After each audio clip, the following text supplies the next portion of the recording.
자, 오늘은 또 수요예배, 수요 말씀 두 번째, 지난주에 이어서 형통에 관한 두 번째 말씀을 함께 나누고자 합니다. 우리 다시 한번 지난주에 읽었던 본문을 한번 더 읽어보겠습니다.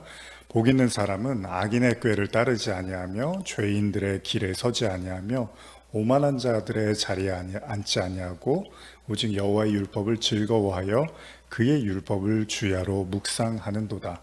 그는 시냇가에 심은 나무가 철을 따라 열매를 맺으며 그 잎사귀가 마르지 아니함과 같으니 그가 하는 모든 일이 다 형통하리로다.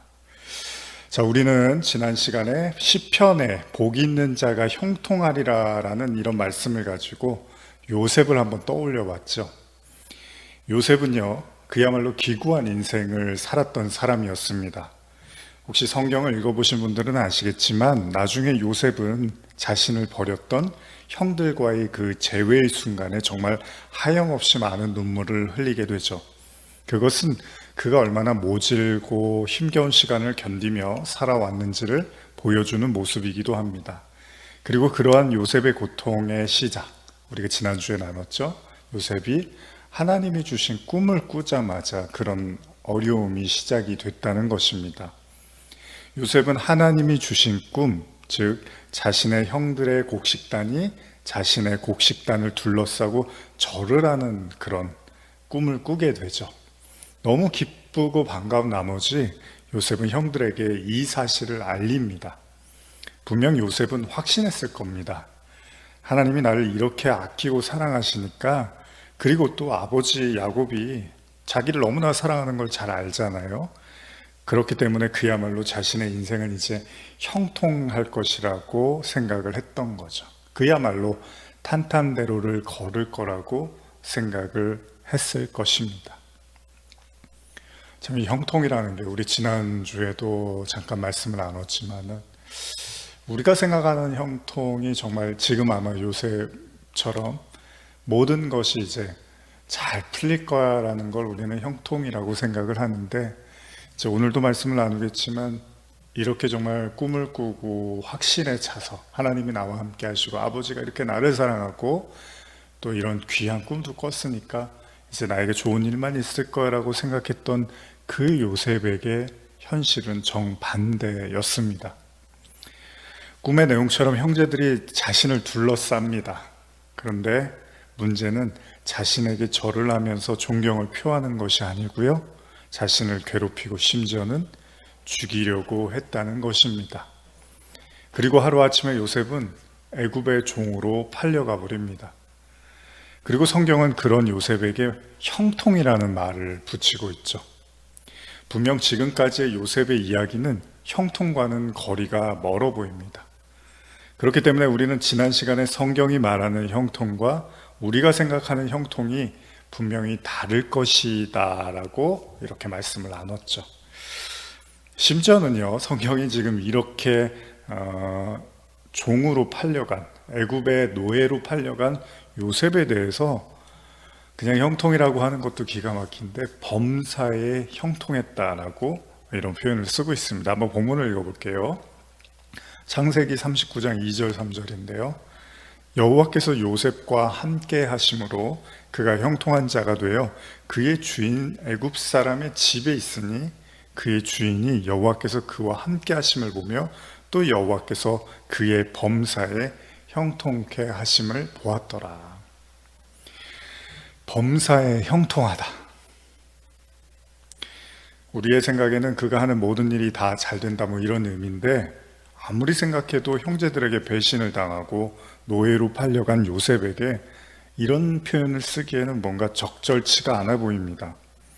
그럼에도 불구하고 우리는 이 말씀을 한번 받아들여 보려고 오늘 말씀을 나누는 거잖아요.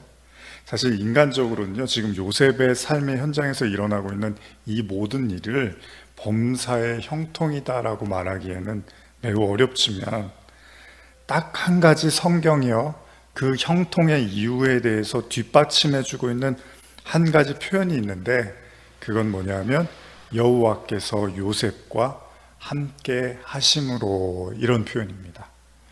그러니까 하나님이 요셉과 함께 하신다라는 게 형통의 이유다라고 지금 성경이 쓰고 있습니다. 사실 얼마 전에도 제가 로마서, 요즘 계속 로마서 설교를 나누고 있지만 이 내용을 언급을 하기도 했지만요. 물론 저도 신앙의 목적지, 최종 목적지는 결국 하나님과의 동행이라고 생각을 합니다. 그러니까 다른 말로 하나님과 함께하는 것, 그게 신앙의 목적지가 아닐까요? 결국 우리가 모두가 하나님을 믿고 따르고 구원을 받고자 하지만 그 핵심은 하나님과 함께하는 것 아니겠습니까? 아무리 대걸 같은 집에서 맛있는 걸 먹고 호의호식 한다 하더라도요, 여러분 정작 내가 사랑하는 사람과 함께할 수 없다면 그건 그에게 큰 기쁨을 가져다 주지 못하잖아요. 뭐 고향 어르신들, 고향 생각하시는 분들도 그렇죠. 내가 아무리 내가 원하는 대로 좋은 걸 누리고 살아도 또 고향을 생각하면서 고향에 못 가본 분들은 또 안타까워 하시잖아요. 또 뭐 해외에 계시거나 여러 가지 상황 때문에 고향에 갈 수 없는 그런 분들에게는요. 코로나라는 긴 터널을 지나면서 한 가지 개인적으로요, 뭐 사실 모두가 힘들고 절대 좋은 상황이 아니죠. 그럼에도 불구하고 그 속에서 작은 기쁨을 찾는다면 아무래도 아이하고 함께하는 시간이 분명히 그 이전보다는 늘어난 것 같습니다. 분명 아이에게는 학교에 가지 못하고 집에서 수업받는 시간들이 많아서 이게 분명히 안타까운 일이 맞죠. 하지만 그런 생각을 해봤어요. 오랜 시간이 흐르고 아주 먼 훗날 제 아이도 저 자신도 삶을 돌아봤을 때 분명히 이 시간이 그렇게 나쁘지만은 않았을 수도 있겠다는 생각을 해봅니다. 왜냐하면 아이하고 가장 가깝게 또 함께 했던 시간들이 많았기 때문입니다. 그렇기 때문에 먼 훗날에는 분명히 이 시간들을 떠올리면서 소중한 시간이라고 생각할 수도 있겠다라는 생각을 해봅니다. 물론 모두에게 그런 건 아닐 것입니다. 어떤 경우에는 너무 함께하는 시간이 늘어나서 그것이 불편이 되고 다툼이 되기도 합니다.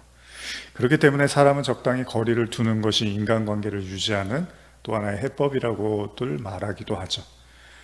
그러나 정말 그 인간관계가요, 허물이 없는 사이라면 오히려 그 시간, 함께하는 시간은 또 다른 즐거움의 시간이 될 수도 있을 겁니다.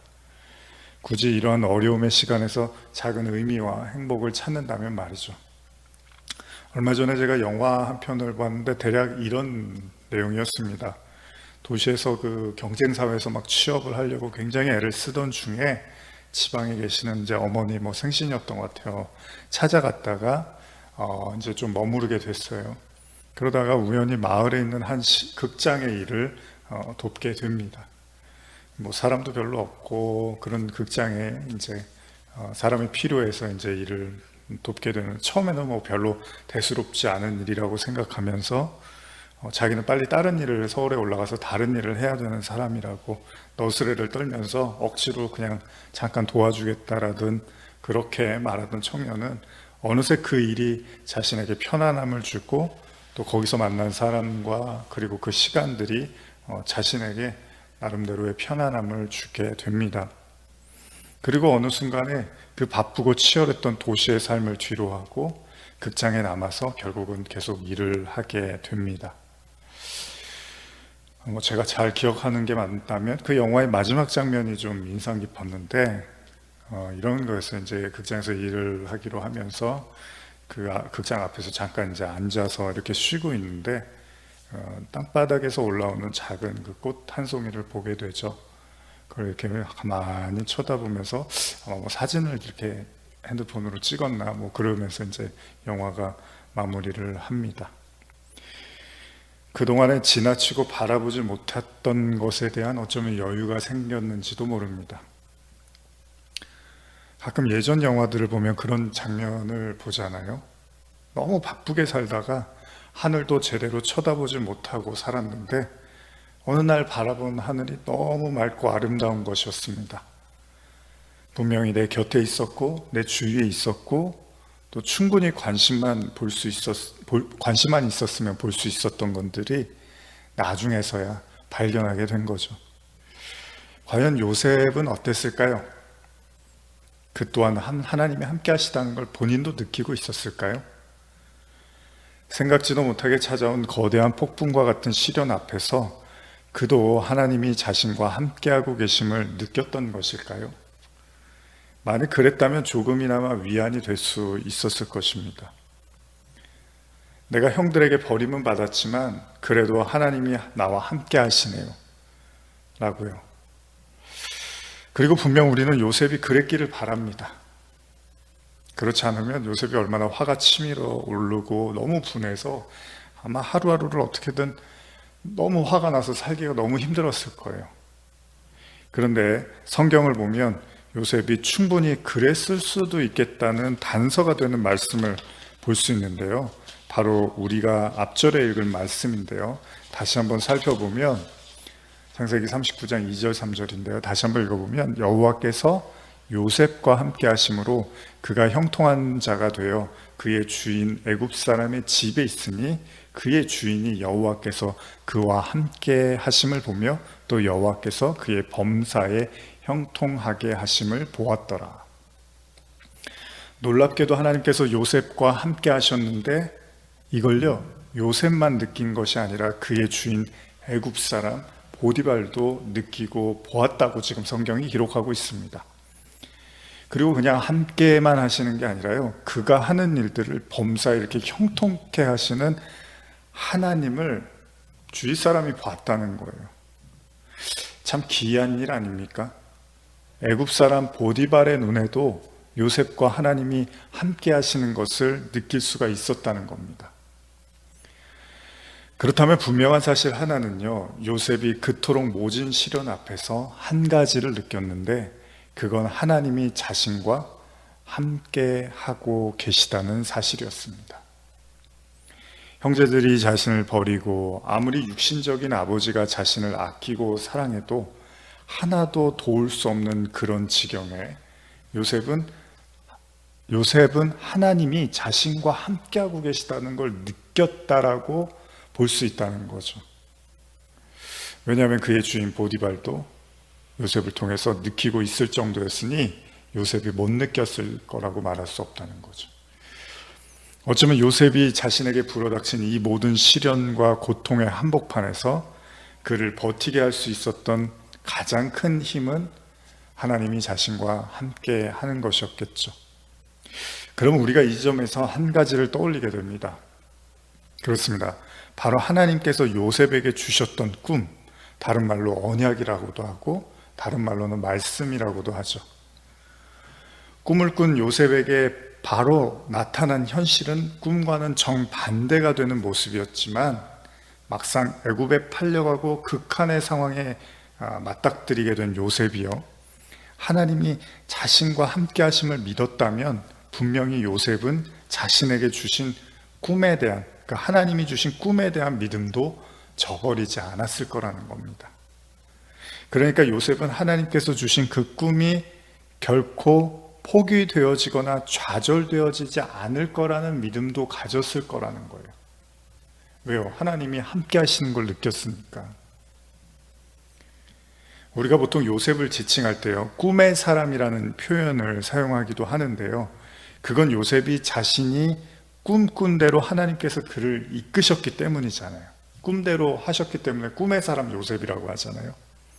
또 다른 의미는 요셉이 정말 어렵고 힘겨운 순간마다 자신의 꿈을 기억하며 반드시 그 꿈이 이루어질 걸 기대하고 확신했기 때문이죠.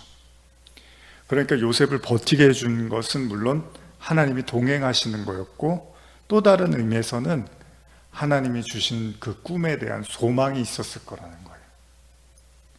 그렇다면 우리가 나누고 있는 형통과는 무슨 연관이 있을까요?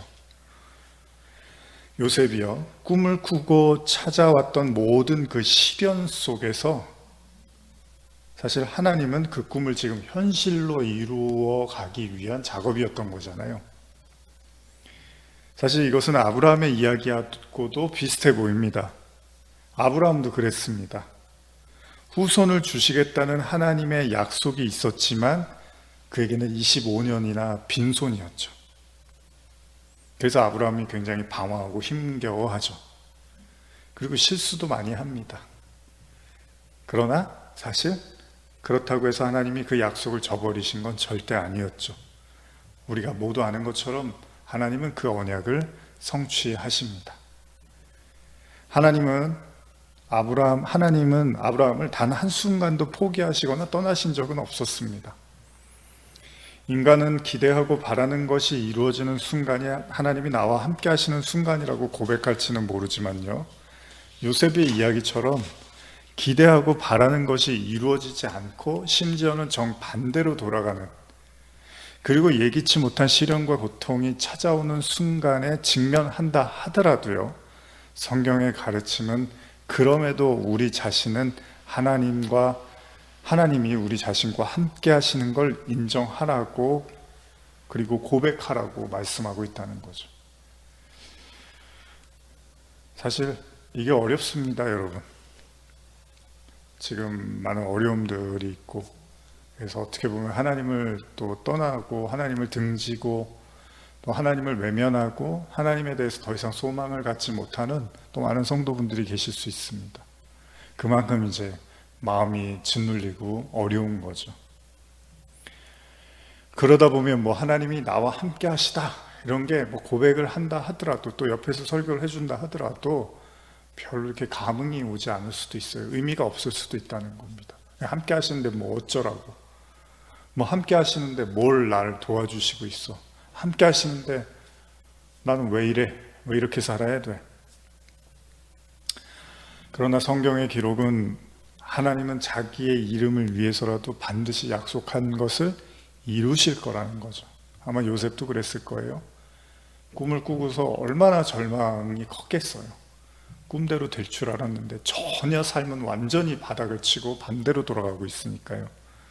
근데 어쨌든 간에 애굽에 가서 종생활을 하는데 모든 일들이 잘 풀리기 시작하고, 심지어 주변에서 하나님이 요셉과 함께 하신다라는 그걸 느끼더라는 거예요. 이러면서 이제 요셉이 아마 그렇다면 하나님이 나에게 주셨던 그 꿈도 결코 가짜가 아니었을 것이다 라는 생각을 했겠죠. 요셉의 이야기에서 형통이라는 말이요, 우리는 요셉이 나중에 애굽의 총리가 되고 그래서 정말 모든 것에 성공한 그 순간을 형통이다라고 생각할 수 있지만, 성경은요 그 형통이라는 단어를 그때 쓰지 않고 전혀 예상치 못하고 막다른 골목에 다다랐을 때, 그러니까 요셉이 처음 애굽의 종으로 팔려간 그 기가 막힌 상황에서 형통을 쓰더라는 거예요. 원래 잘 됐을 때 써야 되잖아요, 그 말은. 나중에 총리가 돼서 성경에서 요셉이 애굽의 총리가 되었더라, 요셉은 하나님의 함께 하심으로 형통하였더라, 이렇게 쓰는 게 어울리는데, 애굽에서 형들한테 배신당하고 팔려가고 나서 형통하였더라 이렇게 쓴단 말이죠. 어쩌면 성경이 말하고 싶은 진짜 형통의 의미, 진짜 의미를 더욱 돋보이게 하려고 이렇게 말씀을 쓰지 않았나라는 생각을 해봅니다. 성경에서 요셉의 이야기 중에요, 한 번 더 또 형통에 관한 그 표현이 나오는데요, 한번 제가 읽어보겠습니다. 창세기 39장 23절 보시면, 간수장은 그의 손에 맡긴 것을 무엇이든지 살펴보지 아니하였으니 이는 여호와께서 요셉과 함께 하심이라. 여호와께서 그를 범사에 형통하게 하셨더라. 여기 지금 형통이란 말이 나오죠. 근데 여러분도 눈치채셨겠지만 간수장이라는 표현이 나오죠. 간수장은 그의 손에 맡긴 것을, 어디란 얘기죠? 감옥이란 얘기입니다. 감옥. 이 이야기 역시도 요셉이 주인의 아내, 보디발 장군의 아내를 겁탈하려고 했다는 누명을 쓰고요, 기가 막힌 또 상황, 그렇게 열심히 최선을 다해서 장군을 섬기고 그 집안을 아주 최선을 다해서 섬겼는데, 그 아내, 주인의 아내가 본인이 이제 유혹을 했다가 실패하면서 그 누명을 요셉에게 씌운 거죠. 그래서 결국 감옥에 가요. 한 2년 정도 감옥에 있는 걸로 기억을 하는데요, 이 기가 막힌 상황에서 또 성경이 형통이라는 말을 쓰고 있다는 거예요. 아니, 이런 일이 안 생겨야죠. 아까 형통했으면 이제 보디발 장군 집에서 잘 됐더라 그러고 나서 그렇게 인정받다가 애굽의 총리가 돼야 되는데, 이건 아까보다 또 더 나쁜 상황이 됐는데 또 형통이라고 쓰고 있단 말이에요. 그러니까 하나님의 관심은 뭔가 다르다는 거죠. 하나님은 요셉이 어떤 처지에 있는가가 중요한 게 아니라 요셉이 어떤 상황에서도 하나님이 자신과 함께 계시다는 사실을 또한 믿고 느끼기를 원하셨겠죠. 우리도 마찬가지예요, 여러분. 우리가 상황이 나빠지면 하나님이 나하고 멀어지고 떨어진다고 생각하는데, 사실은 상황이 나빠지고 좋아지고의 문제하고 하나님의 동행은 관련이 없다는 걸로 지금 요셉이 이야기에서는 볼 수 있습니다. 우리가 주제 본문으로 여겼던 시편 1편에서는 뭐라 그러죠? 복 있는 자가 형통한 자라고 해요. 그리고 그는 하나님의 말씀을 주야로 묵상하는 자. 그래서 우리가 복 있는 자는 하나님의 말씀을 주야로 묵상하는 자로 알고 있잖아요. 그렇다면 분명 시편 1편에서 말하는 형통과 창세기의 요셉의 형통의 이야기가, 형통이란 말을 썼으니까 뭐 원어까지 보지 않아도 어쨌든 형통한 사람에 대한 이야기잖아요. 복 있는 자들. 그럼 그게 다른 이야기라고 저는 생각하지는 않습니다. 진짜 형통한 자는 복 있는 자고, 그들은 주야로 하나님의 율법, 말씀을 묵상하는 자. 다른 말로 하면 말씀은 또 하나님이시니까 그 하나님을 계속 느끼는 사람이겠죠. 사실 우리가 말씀을 왜 보죠? 성공하고 잘 되려고 살아남기 위해서 말씀 보는 게 아니죠. 하나님을 느끼고 하나님이 누군지를 알고 하나님의 사랑을 경험하고 싶은 거잖아요. 결국 하나님을 느끼기 위해서 말씀도 보는 거죠. 하나님이 인간에게 지식을 요구하는 게 아니라면요, 결혼의 목적이 함께 사는 것, 동행이라면 주야로 율법을 묵상한다는 것은 결국 하나님과의 동행을 뜻하는 것이겠죠. 그렇다면 형통한 자는 항상 느낄 겁니다.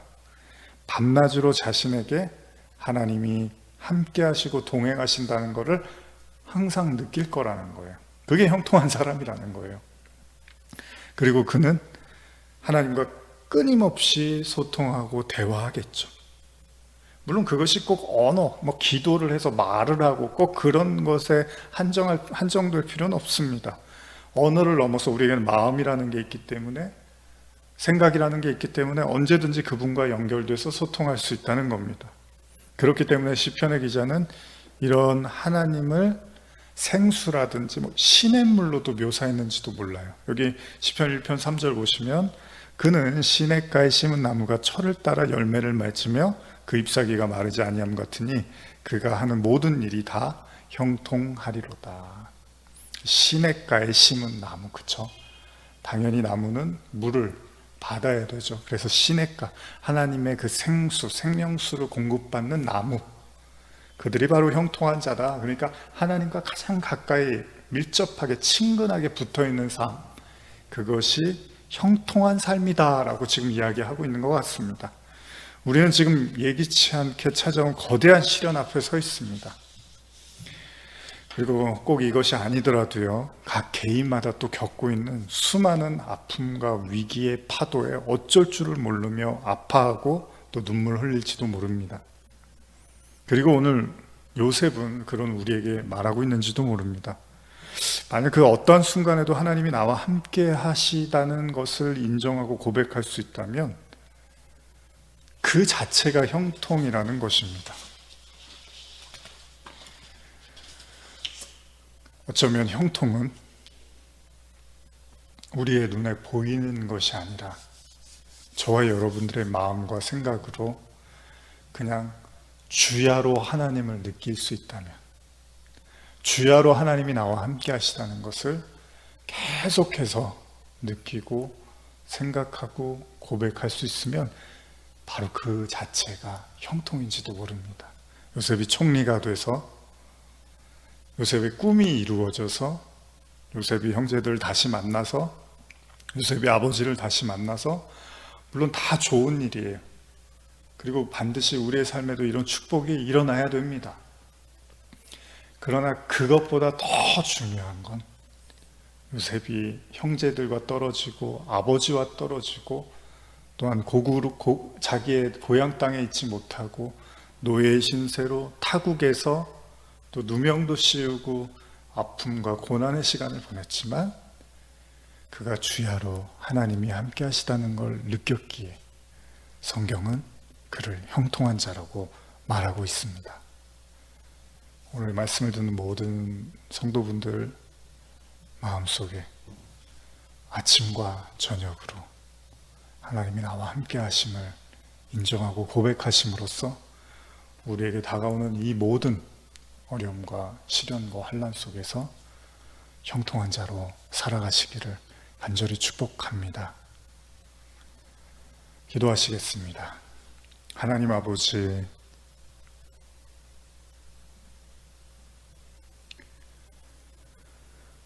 지금 이 말씀을 듣는 성도들의 혹시나 너무나 상하고 아파하고 상심하는 심령들이 있다면 오늘 요셉의 이야기처럼 범사에 하나님이 함께 하심을 느끼고 고백할 수 있는 은혜를 허락하여 주시옵소서.